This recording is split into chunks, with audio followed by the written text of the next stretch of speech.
Welcome back, viewers. Now shifting focus to Karnataka, tensions erupted in the state after the removal of former Corporation Minister K.N. Rajana from the state cabinet. Now in Tumakuru, thousands of supporters gathered to demand the ministerial position to be reinstated for Rajana. Fans from various taluks of Tumakuru thronged the areas, assembling in front of the town hall, many even holding flags bearing Rajana's photograph. And given the large turnout, police established a security cordon near the town hall to maintain order. And in this case, Tumakuru SP Ashok Vaik also arrived at the scene to oversee the arrangements and to ensure that no untoward incidents occurs at the protest site. Now remember earlier in an emotional note addressed to his supporters, Rajana wrote a request to my dear and affectionate well-wishers, urging them to remain calm. In fact, without directly naming the reason for his ouster, he said political ups and downs were not new to him, but also expressed deep sorrow that some youth had harmed themselves in the protest. He further warned against damaging public property and also called on his supporters to walk the path of Buddha, Basava and Ambedkar while strengthening the constitution under Rahul Gandhi's leadership. Remember, viewers, Rajana was dropped following his remarks questioning Rahul Gandhi's vote theft allegations, a move that essentially triggered uproar in the Karnataka Assembly. In fact, the opposition BJP was quick to jump on this. They demanded clarity, with MLAs even asking, was he just removed for speaking the truth? And meanwhile, in Madhugiri yesterday, Rajana's stronghold, protests erupted again, shops were shut, banners raised and tensions soared high. A man even attempted self-immolation but was stopped by police just in time. Now, the government, however, tabled his exit without any debate, calling it a cabinet prerogative in the case. And now tensions in Karnataka remain high over the reinstatement of the minister who was earlier removed. In fact, protests have been taking place.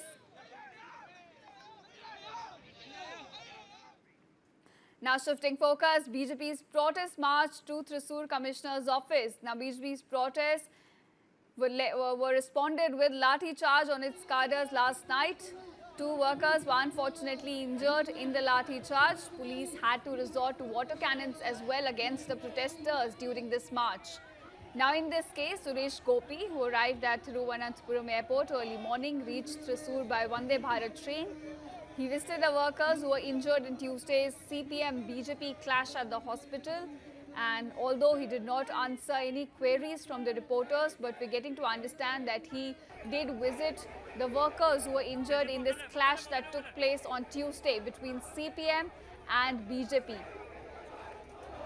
He arrived at Thiruvananthapuram airport early this morning and then he took a Vande Bharat train to Thrissur, and this is where he visited the injured workers.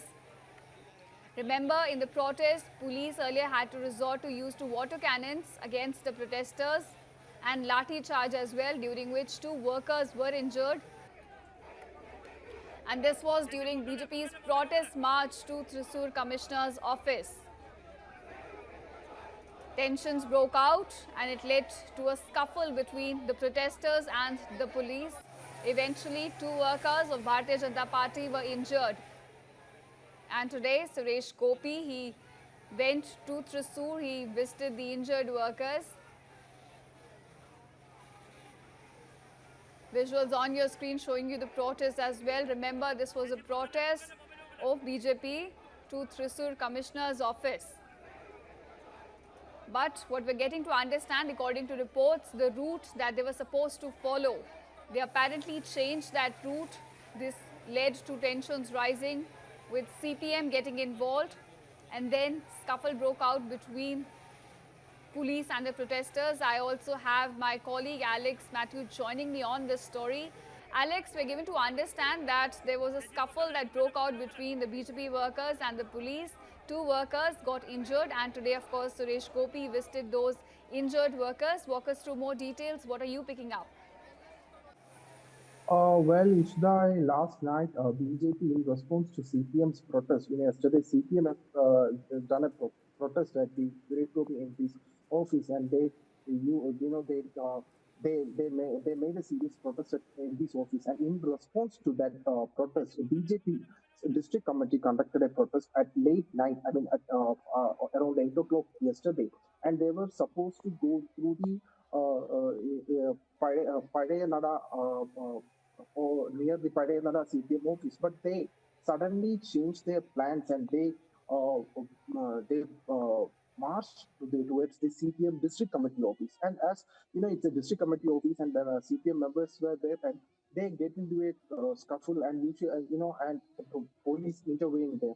And from there, first the argument started between BJP workers, the district committee workers, and the police. And later, the police, of course, there were some issues between the CPM and the BJP workers were going on. There were, the BJP workers and both the CPM workers were pelting stones, abusing, and in between the police started the lathi charge, and two of their workers injured. So BJP is alleging that one of the worker got injured, on his head, and that was, that attack was by police, that backside of the worker, because without any reason, they had shown visuals that that police was attacking without any reason. That police man was attacking this worker without any reason on his backside. So one of the two of the BJP workers were injured, one badly injured, a head injury. And today morning, Suresh Gopi came from Tirunelveli to Thrissur and visited his workers. And as a protest, K. Surendran leading a protest march. Right now, we can see on our screens they staged a protest march to the Thrissur City Police Commissioner's office.